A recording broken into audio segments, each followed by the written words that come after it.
এই দল গেছে তো এখন আমরা তা নাও হইতে পারে, খবর পেলেও কিছু ঘটে দিতে পারে। জামাত ইসলামী, ইসলামী আন্দোলন, এদেশের হেফাজত ইসলাম এবং সব ইসলামী শক্তি, দেশপ্রেমিক শক্তি ঐক্যবদ্ধ হচ্ছে। আটকে গেছে তো এক জায়গায় কোন একটা বিশেষ শক্তি, এবং তাদের কিছু দল মনে করছে যে তারা অলরেডি ক্ষমতায় চলে গেছে। এখন সব কিছুতে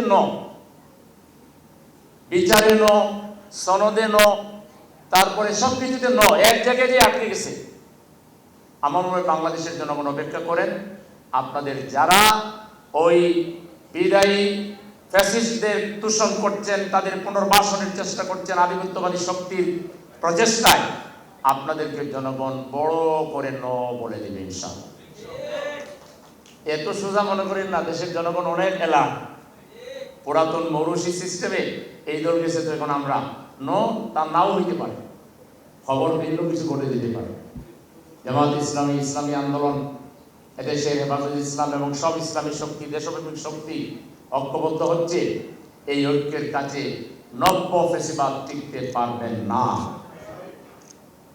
এবং আমাদের সবথেকে আশার আলো হলো আমাদের এই জুলাই বিপ্লবের শহীদ পরিবার এবং আহত ভাইরা। এখানে আর নতুন করে ফেসিবাদ করে হাসিনা 15.5 বছর টিকতে পেরেছে, আপনারা 15.5 ঘন্টাও টিকতে পারবেন।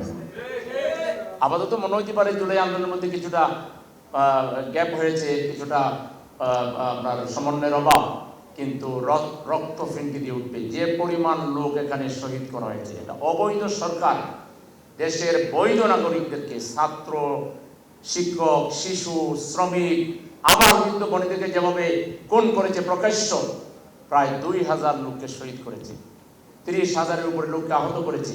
এই যে দুইটা যুদ্ধ শেষ হয়ে গেল, ইন্ডিয়া পাকিস্তান, ইসরায়েল এবং ইরান, কয়টা লোক মারা গেছে, কয়টা লোক আহত হয়েছে? তাইলে ওই যুদ্ধের চাইতেও বড় যুদ্ধ বাংলাদেশে হাসিনা করে গেছে জনগণের বিরুদ্ধে। এটাকে আমরা বলতে পারি না এবং এটা বলা যাবে না। এবং এই বাংলাদেশে হাসিনা এবং তার উত্তরসূরি কোনো ফেসিবাদ আবার কায়েম হবে, এটা কোনোভাবেই বাংলাদেশের জনগণ মেনে নেবে। সুতরাং আমি প্রজন্ম 24কে ধন্যবাদ জানাই যে আপনারা মাত্র আসছেন, আজকেই উদ্বোধন, কিন্তু দিনটাকে স্মরণীয় করে রেখেছেন। শহীদ পরিবারের লোকদের বক্তব্য শুনে আমার চোখ চলচল করছে। বিশেষ করে আমাদের মা যখন বক্তব্য দিলেন, আসলে তো ধৈর্য ধরা যায় না। শহীদের পিতা বক্তব্য দিলেন, আহত ভাইরা বক্তব্য দিলেন।